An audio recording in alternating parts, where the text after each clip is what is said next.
ባንዳው ከማቁሰል አያልፍም። ዝግጅቱ ለቁስል ሳይሆን ምሰሶ የሚገዳደሩ ኃይሎች ከመጡ ኢትዮጵያን ለማጽናትና ለማስቀጠል ነው። ስራችን እሱ ላይ ነው። ለምሳሌ ጠላቶቻችን ለባንዳዎች 10 ብር ደሞዝ መክፈል የሚችሉ ከሆነ እኛ ለኢትዮጵያ 100 መክፈላችንን ማረጋገጥ አለብን።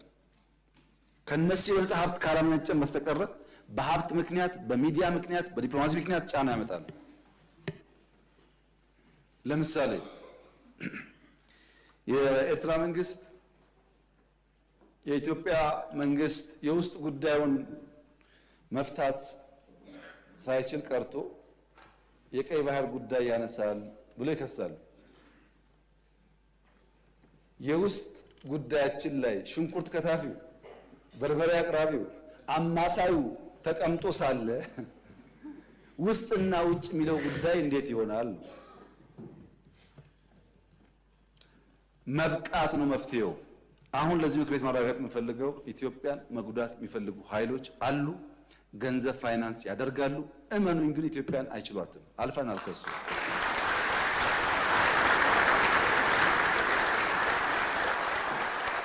ገንዘባቸውን ያፈሳሉ፣ ይከስራሉ። እኛ እንቀጥላለን ጉዟችንን። በውስጥ የውይይት በር ክፍት ማድረግ አለብን። ዛሬ ባንዳ የተባለ ሰው፣ ዛሬ ከኢትዮጵያ ተቃርኖ የቆመ ሰው ልብ ገዝቶ በቃኝ ካለ ሁሌ ክፍት መሆን አለብን። ቂም መያያዝ አያስፈልግም። የግል ጉዳይ አይደለም፣ የሀገር ጉዳይ ስለሆነ አንዳንዱ ተሳርቦ ሊሆን ይችላል፣ ጎርቶ ሊሆን ይችላል።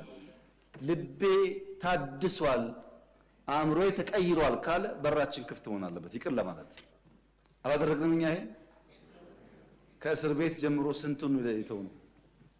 ለምን? ኢትዮጵያ አይተኛ ጉዳያችን ስም አይደለም፣ ጉዳያችን ስድብ አይደለም። ኢትዮጵያን የሚጠቅም እስከሆነ በይቅርታ ለማለፍ ዝግጁዎች ነን።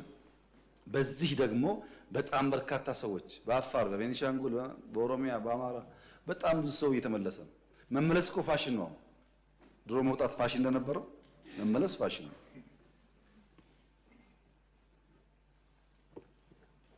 ማንም ሰው ለሰላም ዝግጁ እስከሆነ ድረስ ለመወያየትና ለይቅርታ ዝግጁ መሆን ያስፈልጋል። ለኢትዮጵያ ሲባል የግል ስሜትን ወደ ጎን ትቶ ማለት ነው። ብሔራዊ ጥቅም ላይ አሁን ያለው ሁኔታ በጣም ተሻሽሏል። በጣም ለምሳሌ በጫካ ያሉ አንዳንድ ግለሰቦች ብልጽግና ጋር ሲታገሉ ቆይተው የትግሉ አቅጣጫ መልክ ስቶ ባዳና ባንዳ መቀናጀቱን ሲያዩ እኛማ ጉዳያችን እንደዛ አለን ብለው የተመለሱ አሉ። እዛ ሆነው ምን አይነት ጥይት ቤት በኩል ምን አይነት ሬዲዮ የገባ እንዳለ መረጃ ይሰጡናል። ለአሁን ሲታይ ጠላት ናቸው፣ ግን በኢትዮጵያ ጉዳይ ላይ በኢትዮጵያ ጥቅም ላይ የመጣ ሲመስላቸው ደግሞ አእምሯቸው ተቀይሮ ልብ ገዝተው ለመከላከያ መረጃ የሚሰጡ ደግሞ ሰዎች አሉ። ለውጥ አለ ማለት ነው።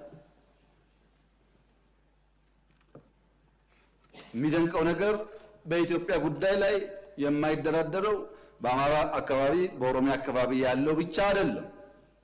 በትግራይ አካባቢ ያለውም ወታደር ለትግራይ ጥቅም ነው እንጂ ነው የሚሞተው ኢትዮጵያ መጉዳትም አልፈልግም ብሎ የሚቆመው ኃይል ቀላል ቁጥሩ ቀላል አይደለም።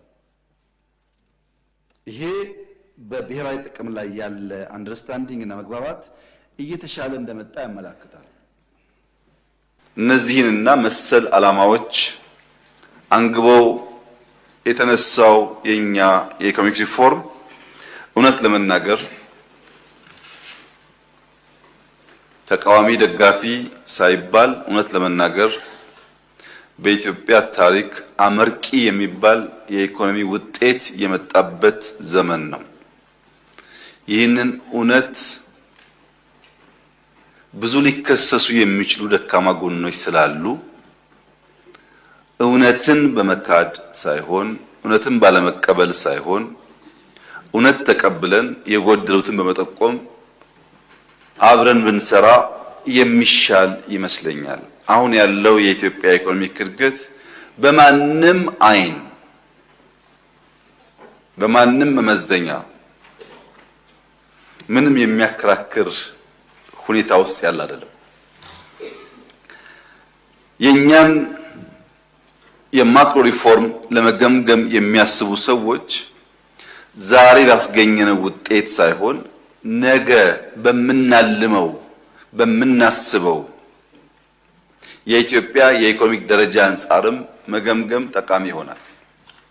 የኛ መነሻ ከ1950 አካባቢ ጀምሮ ከሁለተኛው የዓለም ጦርነት ማብቂያ በኋላ ልክ አሁን እኛ ሪፎርም እንደምንለው የምዕራቡ ዓለም በሰራው ጠንካራ ሪፎርም ዓለም አቀፍ የፋይናንስ ተቋማት ታግዞ ለ50 ዓመታት ከፍተኛ እድገት ያሳየበት ላለፉት 25 ዓመታት መጠነኛ የእድገት መቀዛቀዝ ቢኖርም እድገት ሳይቋረጥ የቀጠለበት ከሞላ ጎደል ያለፈው 75 ዓመታት የምዕራቡ ዓለም በሰራው ሪፎርም በሰራው ስራ በዓለም ደረጃ ከፍተኛውን የእድገት ደረጃ ያሳየበት ዘመን ነበር።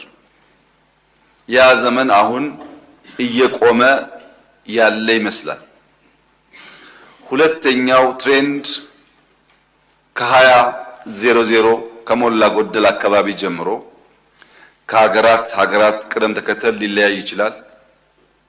ባለፉት 25 ዓመታት ፈጣን እድገት ሲያሳይ የቆየው የኤዥያ ዓለም ነበር። እነ ቻይና እና ሲንጋፖር ቀደም ያሉ ቢሆንም እነ ህንድ እነ ማሌዥያ እነ ኢንዶኔዥያ ተከትለው አሁን ባለው ሁኔታ ጃፓን፣ ደቡብ ኮሪያን ጨምሮ ከፍተኛ እድገት ባለፉት 25 ዓመታት ኤዥያ የሚባለው የዓለም ቀጠና ሲያሳይ ቆይቷል። ቀጥሎ የሚመጣው የአፍሪካ ተስፋ ምንድነው? ይሄ የኤዥያ እድገትስ እስከ መቼ ይቀጥላል? ልክ እንደ ምዕራቡ 75 ዓመት የሚቀጥል ከሆነ ሌላ 50 ዓመት መጠበቅ አለብን።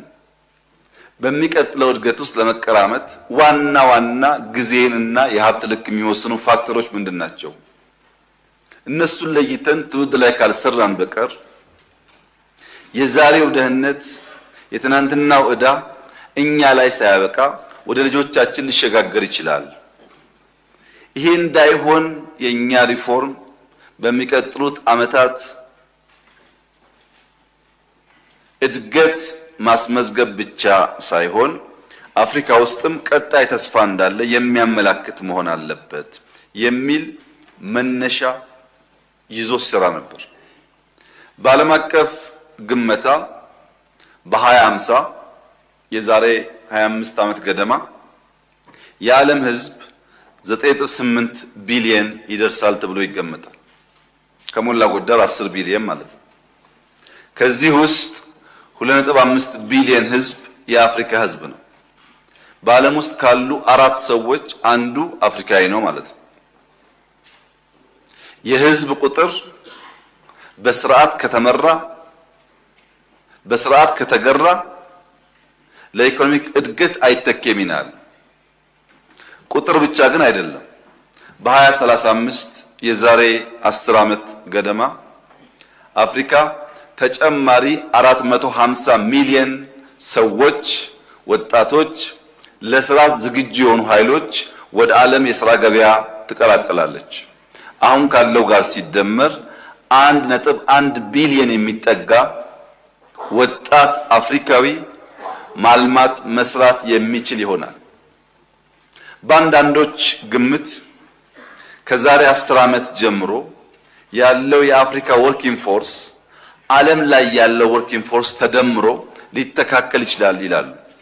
ምክንያቱም የአፍሪካ ፖፑሌሽን መብዛቱ ብቻ ሳይሆን አብዛኛው ወጣት ከመሆኑ የተነሳ ወጣት ጉልበት ስላለው የመፍጠር አቅም ስላለው ዓለም ለስራ ከሚፈልጋቸው ሰዎች ከሞላ ጎደል 50% ከዛሬ 10 ዓመት ገደማ ጀምሮ የሚገኘው አፍሪካ ውስጥ ነው። ይህንን እንቁ ኦፖርቹኒቲ በወጉ ተረድቶ የሚፈጠረውና የተፈጠረው ወጣት ለነገ ውድድር ማዘጋጀት ያስፈልጋል። ከዚህ አንጻር የኛ ሪፎርም ምን ያክል ትውልድ ላይ አበክሮ እንደሰራ ለማየት አንደኛው መገለጫ ቴክኖሎጂ ነው። ከአምስቱ ብዝሃ ዘርፎች የእድገት ምሰሶዎች አንደኛው ቴክኖሎጂ የሆነበት ዋናው ምክንያት ያ ልምምድ ዛሬ ውጤቱን በበቂ ደረጃ ባናይም